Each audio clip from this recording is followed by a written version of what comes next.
Então, muito bom dia. Queria desde já agradecer a presença da comunicação social aqui hoje em São Pedro Sul e agradecer-vos de uma forma especial porque, se não fosse a comunicação social ter pegado neste tema de fogo em São Pedro Sul, não sei o que poderia restar deste mesmo concelho. A Câmara Municipal não apresentou nenhuma queixa formal às autoridades competentes. O que aconteceu foi que, numa conversa com o Sr. Primeiro-Ministro, que decorreu em Aroca, fiz-lhe queixa de, efetivamente, daquilo que tinha acontecido no Concelho de São Pedro Sul, nomeadamente nos primeiros 4 dias, e, com base nisso, o Sr. Primeiro-Ministro decidiu instaurar um inquérito.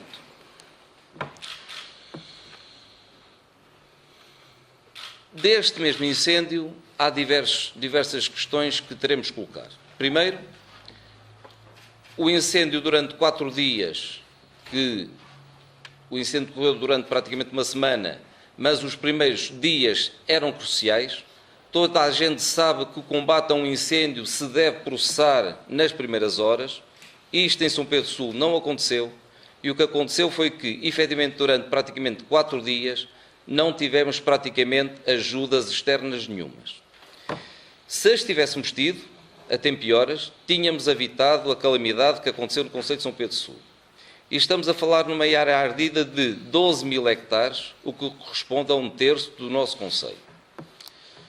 Agora, depois de todo este espaço queimado, há diversos problemas que se vão colocar para o futuro. Primeiro, estamos a falar no pasto dos animais, que, como todos sabeis, durante 6 meses os animais não terão qualquer tipo de pasto. Estamos a falar numa zona de montanha que, efetivamente, tem muito gado caprino e também muitas vacas. São Pedro Sul é conhecido pela sua vitela de Lafões e esse gado agora, como sabeis, sem pastos, irá estar comprometido. Mas também, com toda esta área queimada, vai haver problemas de desmoronamentos. Vai haver muros sem vegetação, há muros que irão cair, e vai haver desmoronamentos de toda aquela serra que irá pela encosta abaixo. Depois, teremos também o problema das cinzas. O problema das cinzas, a partir do momento em que começarem a vir as primeiras chuvas, a cinza irá cair nos nossos rios. É nesses rios, e principalmente no Rio Sul, que nós fazemos a captação para a nossa população, principalmente para a população aqui da nossa cidade. Isso vai acarretar que, se não tomarmos medidas urgentes, e teremos que as tomar, a verdade é que, se não as tomarmos, a população de São Pedro Sul irá ter água de fraca qualidade. E então teremos que urgentemente ir adquirir filtros que são caríssimos, mas que teremos que realmente tomar providências para que realmente a população possa ter água de qualidade nas suas habitações. E iremos trabalhar a curto prazo nesse sentido. Depois também temos que falar na questão da indústria madeireira. São Pedro Sul tem uma grande quantidade de pessoas que trabalham e vivem da indústria da madeira, e o que acontece é que, com esta área ardida, irão ter problemas para o futuro. O que significa que, se nós temos problemas neste momento de emprego, mais problemas iremos ter para o futuro, porque sem emprego não conseguiremos segurar cá os nossos concidadãos. E são todos estes problemas derivados do incêndio, são todos estes problemas que serão colocados para o futuro. Nós até aqui tivemos a ver a questão do incêndio, causou prejuízo, causou prejuízo ao Estado, porque, não tendo atacado a tempo e horas, fez com que tivesse de deslocar muitos meios aéreos para esta região, tivesse de deslocar cerca de 1 milhar de homens e largas centenas de viaturas para vir combater este incêndio. Quando se o mesmo tivesse sido combatido a tempo e horas, nada disto teria sido necessário. E depois provocou também pobreza nas nossas populações, porque, com a queima dos seus pastos e com a queima da sua madeira, as populações ficaram mais pobres. De forma que isto é um alerta que se quer e que se pretende dar a quem dirige os destinos do nosso país, para que situações como esta não voltem a acontecer no nosso país. Eu agora iria passar uns pequenos slides sobre números. Pedro.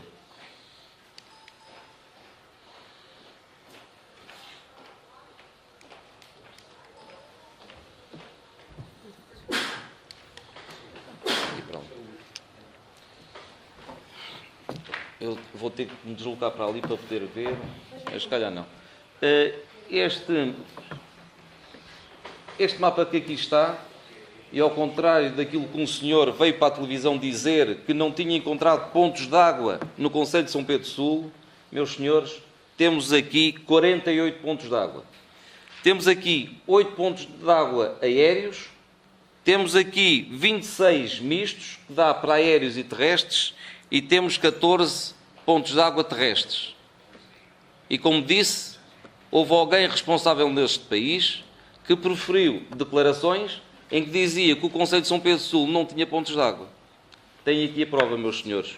Se algum dos senhores quiser conferir no local, 48 pontos de água que temos em toda a nossa região, nomeadamente em toda a zona ardida, que é esta zona aqui.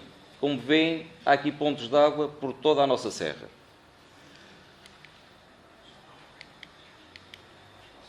Agora, mostrávamos um mapa, o mapa por onde o incêndio entrou no nosso concelho.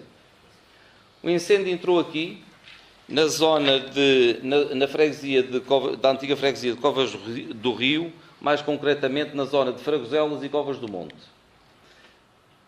O incêndio dirigiu-se nesta direção, conforme está este traço azul, e progrediu nesta direção.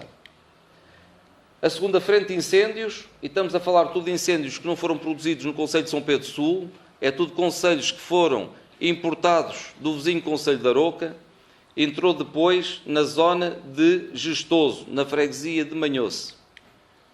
Depois progrediu em direção a Gestosinho, Bondança e Salgueiro. Depois entrou ainda uma outra frente sobre a povoação de Bondança, na mesma freguesia de Manhoce. E progrediu juntando-se ao outro, que já existia. Depois entrou uma nova frente na freguesia de Covas do Rio, avançando em direção à Meixiosa, Campo Grande, Covas do Rio e Serraco. Progrediu em direção ao outro, juntando-se praticamente ao outro, e depois ainda avançou uma outra frente sobre a zona de Carvalhais e Póvoa das Leiras, na freguesia do Candal, em que desvastou, e foi nesta entrada, foi aqui neste local, onde aquele funcionário da Afolseca teve realmente aquele acidente e onde foi queimada uma máquina. Foi aqui neste local.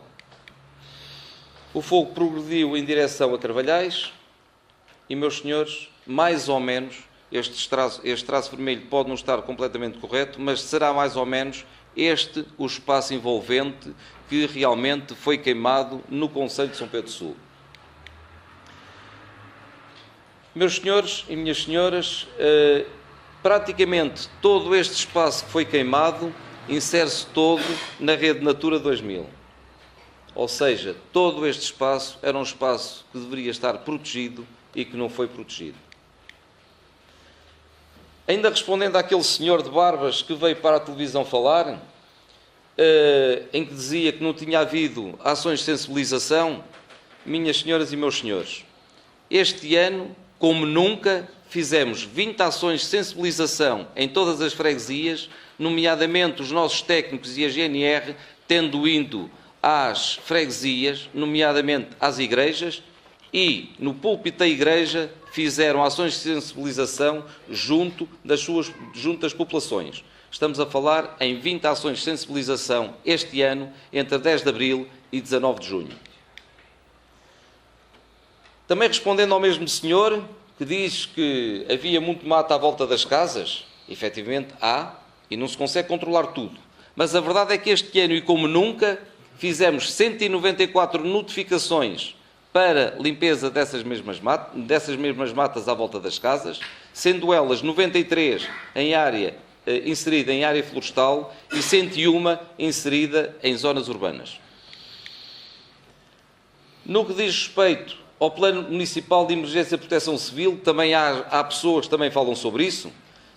A verdade é que o nosso plano está feito, tenho aqui comigo, e só não foi acionado porque foi enviado no dia 1 de dezembro de 2015 para a Autoridade Nacional de Proteção Civil, e desde essa data até ao momento, e já passaram 8, 9 meses, a verdade é que, desde esse momento até agora, ainda não foi aprovado, nem nada nos foi dito sobre o mesmo. No que diz respeito a habitações e palheiros queimados, temos aqui a listagem. Freguesia de Manhoce, povoação de Vilarinho, 1 palheiro. Povoação de Malfeitoso, 2 palheiros. São Martinho e Covas do Rio, na povoação de Soito, 5 palheiros, uma casa de habitação. Em São Martinho, 3 palheiros. Em Deilão, uma casa de habitação com anexos e um canastro. Na freguesia de Carvalhais, na povoação da Arada, 2 casas de habitação, uma casa com telhado queimado, 2 canastros, um moinho e uma máquina queimada. Na povoação da Póvoa das Leiras, 1 palheiro e um canastro. Na freguesia de Sul, no Trigal, uma casa de habitação de voluta. No Outeiro, 1 palheiro. Na Amoreira, 1 palheiro. Em Macieira, 3 palheiros e um canastro. Estes são os estragos significativos no que diz respeito a edifícios urbanos. Se vocês depois precisarem de alguns elementos, no final terei todo o gosto em passar-vos esses mesmos documentos. Isto são algumas imagens tiradas por mim, porque desde a primeira hora, e é facilmente comprovado por todas as pessoas que estiveram no terreno, são fotografias tiradas por mim logo nas primeiras horas, nos primeiros dias de acompanhamento do terreno. Eu próprio estive lá, ajudei a puxar mangueiras aos bombeiros para poderem ajudar a combater o incêndio. Esta fotografia que está aqui é na povoação de Fragoselas, na freguesia da antiga freguesia de Covas do Rio, e foi uma das povoações que foi completamente devastada a toda a volta, só se conseguiram salvar realmente as casas. Isto são imagens da nossa serra nos primeiros dias, na altura em que nós pedíamos colaboração e pedimos ajuda e que essa mesma ajuda não foi prestada. Isto é a nossa máquina de rastros, que atuou em 2 frentes, atuou na freguesia São Martinho das Moitas e atuou em Gestosinho Manhoce, e que foi sempre concedida sempre que as chefias dos bombeiros nos solicitaram a referida máquina.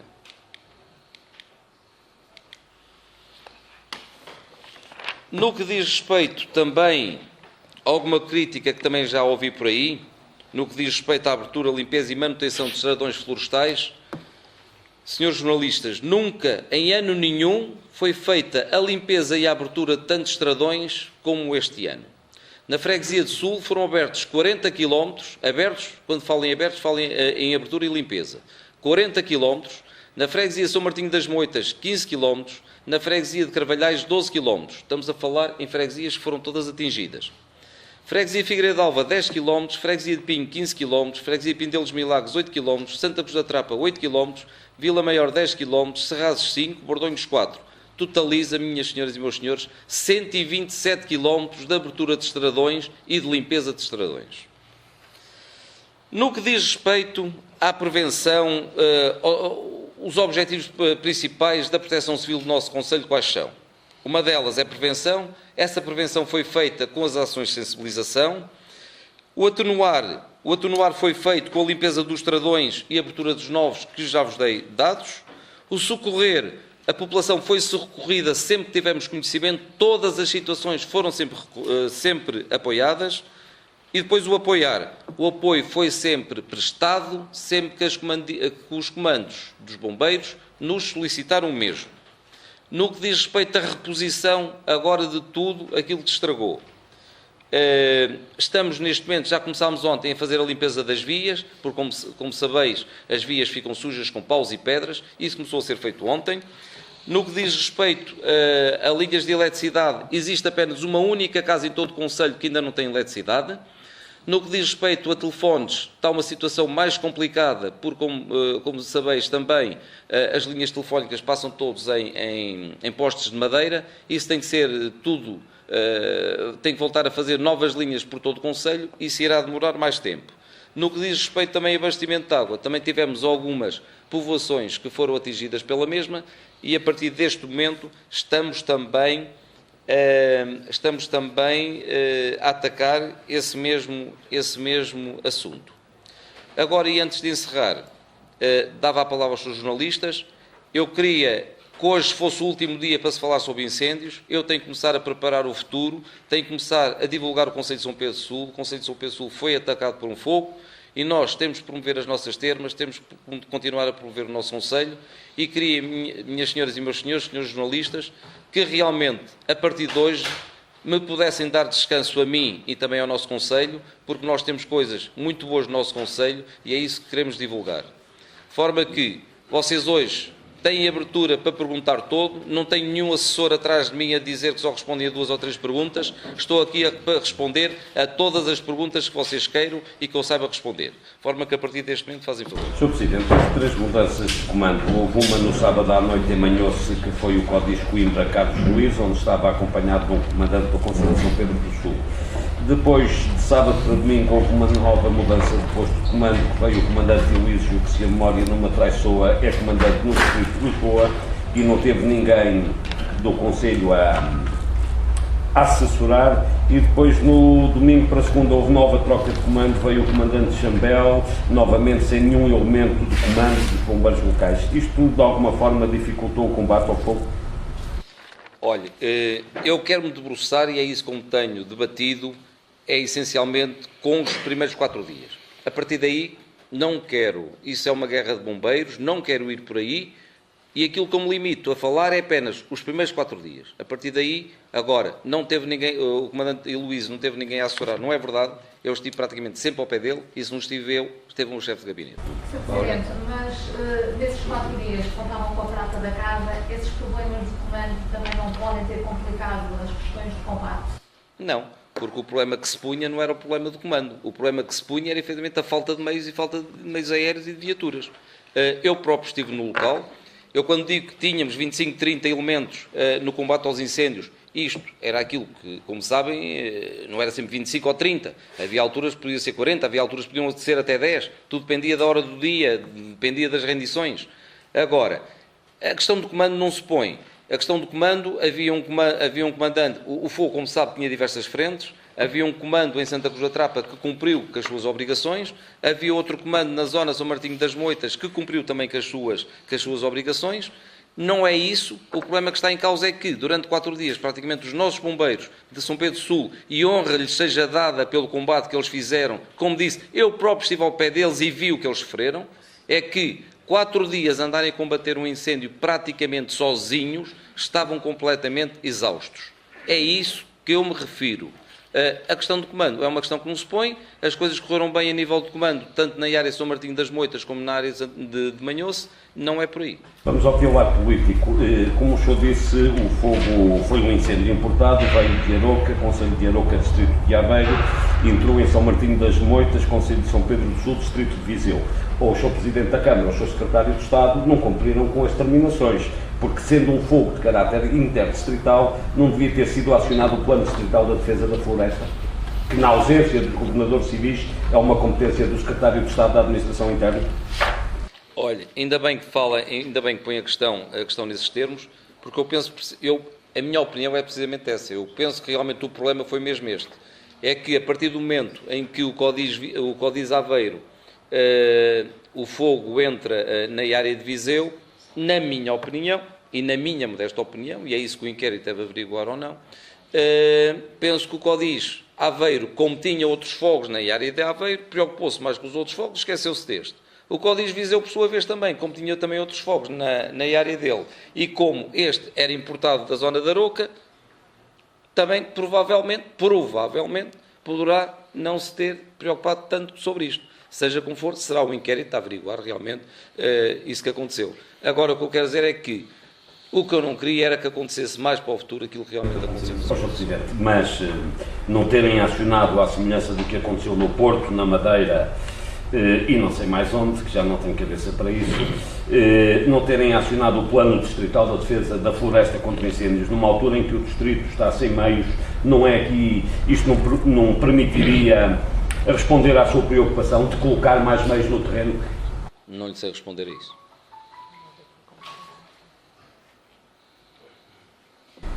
Sendo o São Pedro Sul já por várias vezes fustigado com incêndios desta natureza, há poucos anos houve situações semelhantes de vários dias, falou em prevenção, falou na limpeza dos corta-fogos, mas não acha que é importante ir mais longe? Falou-se muito nos últimos dias que é preciso trabalhar a montante para evitar agora também sobre esta preocupação com o combate. O que é que pode ser feito para não voltarmos a viver uma situação como esta? Porque sempre que cai aqui um incêndio, há uma situação de quase calamidade. Olha, o que eu lhe posso dizer é o seguinte: nós, no nosso Conselho, tivemos, durante os últimos meses, foram feitas redes primárias e redes secundárias para prevenir, precisamente, para que os fogos não passassem. Eu posso dizer que num sítio onde o fogo passou, e está aqui presente uma pessoa que esteve a combater nesse local, foi feita uma frente de 100 metros, de limpeza de 100 metros de mato, que deveria ser o suficiente para estancar o fogo. A verdade é que, não havendo lá nenhum meio de bombeiros para poder combater esse mesmo fogo, a verdade é que mesmo com uma faixa de 100 metros, o fogo passou. Da mesma forma que, na estrada que todos conheceis, lá em cima, na estrada de São Macário, que ainda é uma estrada larga, estamos a falar com matos rasteiros, matos com cerca de meio metro de altura, se tiverem. A verdade é que toda aquela frente não havia bombeiros e o fogo passou na mesma. Ou seja, nós podemos fazer, como disse, nós fizemos 127 km de limpeza de estradões. Nós este ano, há poucos meses, há um mês ou dois, tínhamos feito estradões na zona de São Macário, por cima de Macieira, e o fogo passou lá na mesma. Porquê? Não havendo meios para estarem lá a estancar o fogo, por muito que se faça, por muitos estradões que se faça, por muitas faixas de proteção que se faça, e estamos a falar de uma faixa de proteção de 100 metros, mesmo assim o fogo passou. Agora, quando tivemos a reunião com o Sr. Primeiro-Ministro, pus-lhe duas questões, que era, primeiro, precisávamos do apoio do Estado para ajudar a ordenar a nossa floresta. Nós, só por nós, não poderemos ou não teremos condições para preparar isso. Dado que até se considera aquele espaço todo praticamente como rede natura, como também Arouca teve a situação que teve, e temos uma situação conjunta, era de bom tom que o nosso Governo mandasse técnicos do Estado para nos ajudar a realmente podermos ordenar todo aquele espaço. Agora, com terra queimada, será fácil ordenar todo aquele espaço. Mas também lhe queria dizer mais. Eu também pedi ao Sr. Primeiro-Ministro que legislasse no sentido de, se a Câmara Municipal tivesse necessidade neste momento de poder entrar nos nossos montes, que não tivéssemos problemas de depois qualquer proprietário vir pedir qualquer indemnização à Câmara por causa do motivo de termos entrado na propriedade sem autorização. Eu posso lhes dar o caso concreto de uma eólica que foi instalada aqui na nossa serra, em que os proprietários das eólicas, pensando que seria terreno baldio, entraram num terreno particular, e a verdade é que esse senhor meteu uma ação em tribunal, ganhou e foi indenizado por um valor tão grande como se fosse uma propriedade urbana cá embaixo no centro da cidade.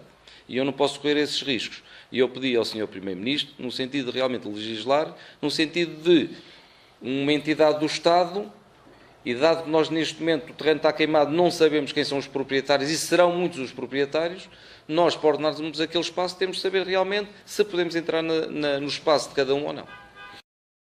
Sr. Presidente, bem sei que isso vai demorar tempo, mas há de haver um cálculo, nem que seja olhómetro, de algum quantificativo de quantos milhões é que poderemos estar aqui a falar quando o levantamento dos prejuízos for completo? Vocês, jornalistas, gostam muito de falar em números, gostam muito de saber quantos bombeiros foram, quantos carros foram, quanto dinheiro é. Como pode calcular, é muito difícil contabilizarmos aquilo que foi queimado. Nós não temos condições, nem meios humanos, para andar agora a contarmos quantos pinheiros se queimaram, quantos eucaliptos se queimaram. Porque mais grave do que isso é os custos que vai ter para o futuro. Nós, como disse, com a nossa serra 6 meses sem gado, vai implicar que as nossas populações vão vender o gado. E as nossas populações vendendo o gado, as pessoas não têm nada que as agarre à terra. Não as tendo nada que as agarre à terra, vai haver desertificação. Havendo desertificação, a situação cada vez vai piorar. Ou seja, aquilo que aconteceu agora, cada vez será pior para o futuro. Por muito que nós venhamos a ter o melhor ordenamento do território ou não, nós, sem populações nas nossas serras, as situações irão prejudicar. E depois iremos ver também quais são os prejuízos que iremos ter no que diz respeito à questão da madeira. Realmente a madeira tendo sido queimada, os nossos madeireiros vão ter que fechar as portas, vão ter que desempregar os seus funcionários. Isto são tudo custos que nunca se vai conseguir contabilizar. De forma que temos a parte também turística. Eu sei que, por exemplo, o Conselho de Arouca o Concelho de Aroca já está a ter problemas com a questão dos passadiços do Paiva, já houve muitas desmarcações, já se nota no Concelho de Aroca ter, por exemplo, muito menos pessoas. Isto vai também acontecer connosco, e isto são tudo números que nunca se vai conseguir contabilizar, porque é uma contabilidade indireta que realmente a indústria do turismo nunca se consegue contabilizar, de forma que não quero avançar com números, porque nunca iremos dar números corretos. As pessoas que ficaram sem casa, alguma ajuda? Sexta-feira vou ter cá o diretor, o presidente da Cáritas, que me vai trazer a possibilidade da Cáritas poder ajudar essas mesmas pessoas. Seja como for, o Sr. Ministro da Agricultura disse-nos também, nessa reunião em Aroca, que em outubro iria abrir avisos no sentido de realmente as pessoas que tiveram aos juízes poderem candidatar dentro de determinadas medidas.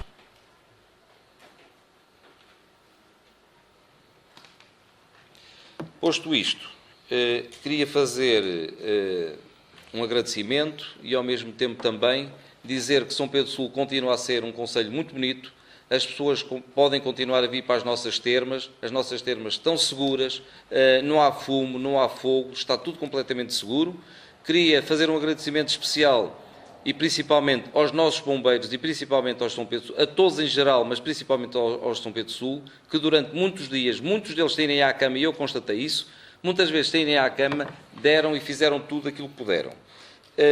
Um agradecimento também aos chapadores florestais, à GNR, que foi incansável, aos escoteiros e todos aqueles, à população, aos militares e todos aqueles que de uma forma ou outra contribuíram para que realmente pudéssemos estar aqui hoje e pudéssemos estar a dormir hoje descansados. De forma que muito obrigado pela vossa presença e vocês foram essenciais para que realmente pudéssemos travar esta luta. Muito obrigado a todos.